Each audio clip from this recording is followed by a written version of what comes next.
Quem entende de mecanismo espiritual de evolução sabe exatamente como funcionam. Penso que os umbandistas da época acharam complicada a questão das 3 linhas, porém dava para repassar de forma simplista, como tudo que faziam na época. Mas quando se depararam com a divisão da quimbanda por reinos, aí eles desistiram.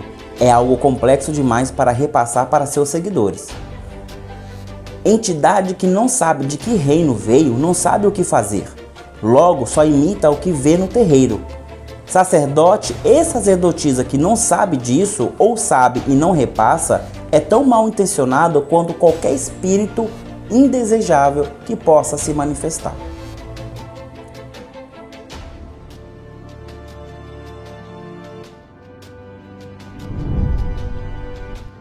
Conhecer a quimbanda é conhecer a banda de esquerda, é conhecer seus ancestrais mais próximos, é ter intimidade com o passado e sua sabedoria, é ter quem o guarde de noite ou ao passar pelo vale da sombra da morte e ter a certeza de que não precisa temer.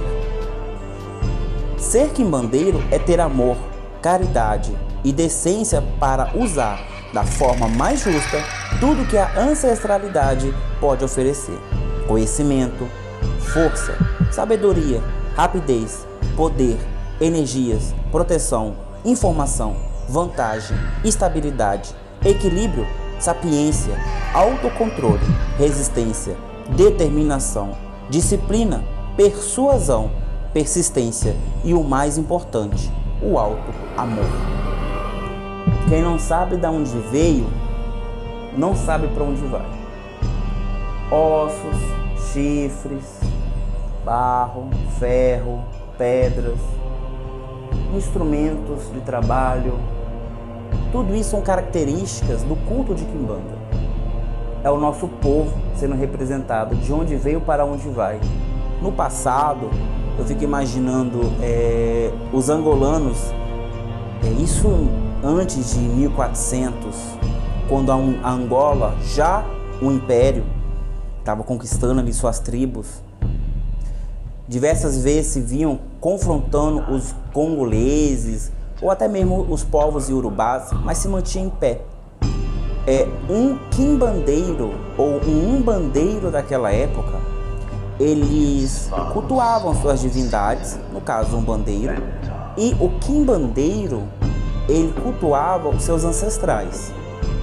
Todos os dois sacerdotes, se podemos chamá-los assim, tinham um comportamento nômade.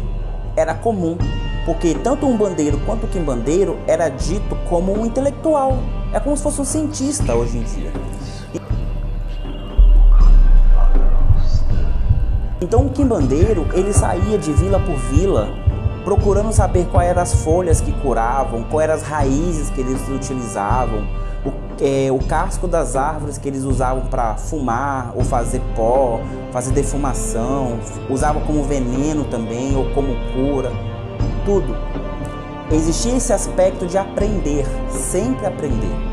O meu tataravô Ricardo, ele veio de Angola, ele também era um quimbandeiro, evocador de ancestrais para promover a cura, e ele sempre ensinou a nossa família, sempre preservou isso. A quimbanda, ela tem origem em Ganga, com Ganga.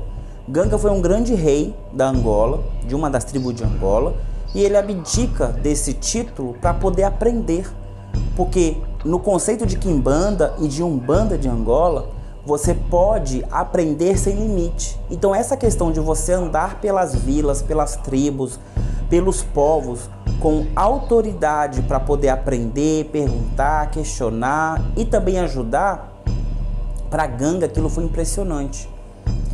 E isso nós estamos falando 1500, 1700 anos atrás, quando a quimbanda e a umbanda era respeitadíssima nos territórios angolanos e até nas diásporas. Porque naquela época, o povo necessitava de duas coisas, alimentação e saúde. O povo não estava preocupado com mais nada a não ser isso. O quimbandeiro e o umbandeiro tinham a proposta de levar ensinamento e também a cura para os doentes. Então ele não podia se limitar. Então, o umbandeiro, o quimbandeiro, ele era aceito em qualquer comunidade facilmente. E todos aqueles doentes iriam ser atendidos por eles. Como o quimbandeiro, ele tinha que evocar os ancestrais, quando ele chegava numa comunidade, ele anunciava que ele estava ali e ele se retirava um pouco, ele não ficava dentro da comunidade, ele se retirava. E ele puxava um punhado de terra aqui, um punhado de folha ali e fazia um monte de terra, fazia suas consagrações e montava um assentamento ali, diretamente na terra. Colocava óleos, colocava tudo que ele podia encontrar, ele colocava. E ali ele fazia evocação dos ancestrais daquela terra, daquela tribo, independente de nome. Quando as pessoas vinham para receber a cura desse ancestral, desse quimbandeiro, ele incorporava esse ancestral. Geralmente eles ficavam sentados no chão, ou se tivesse uma pedra, um toco, eles sentavam do lado desse assentamento, incorporavam esse ancestral e falavam: olha, é assim, assado. Aqui na região tem folha, por exemplo, de dente de leão que pode curar essa pedra na vesícula aí. Claro que não vou usar esses termos, mas era como fazia. Então o quimbandeiro incorporava isso. É parecido com o que o xamã faz. Diferente do pajé, o xamã ele incorpora os espíritos ancestrais da aldeia.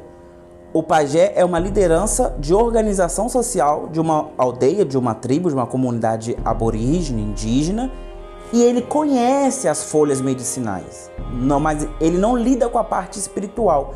Um pajé pode ser xamã, um xamã pode ser pajé, mas são duas coisas bem separadas, assim também como era o quimbandeiro e o umbandeiro da Angola. A África subsaariana, ela tem um aspecto de divindade única que é diferente do monoteísmo ocidental. Eles creem que existe um Deus criador, só que esse Deus criador nós não temos acesso enquanto vivos. Só temos acesso a esse Deus criador só depois de morto. Então quem vai fazer a ligação entre Deus e o homem é o ancestral que está morto. E em algumas regiões eles vão fazer culto aos descendentes, pessoas que ainda nem nasceram, mas ainda estão lá próximo de Deus e um dia vão vir nascer. Então eles fazem essa prece aos descendentes. Mas no caso do quimbandeiro, ele vai fazer aos ancestrais, para que os ancestrais possam elevar a sua oração, seu pedido de cura ou de chuva para uma região agrícola para Deus. Então existe o monoteísmo, só que não é da forma ocidental, é da forma africana, subsaariana. Dessa forma, quando em 1430 o rei do Congo começa a fazer tráfico escravagista para as Américas, muitos desses sacerdotes de Quimbanda e de Umbanda vão ser sequestrados e tragos para as Américas.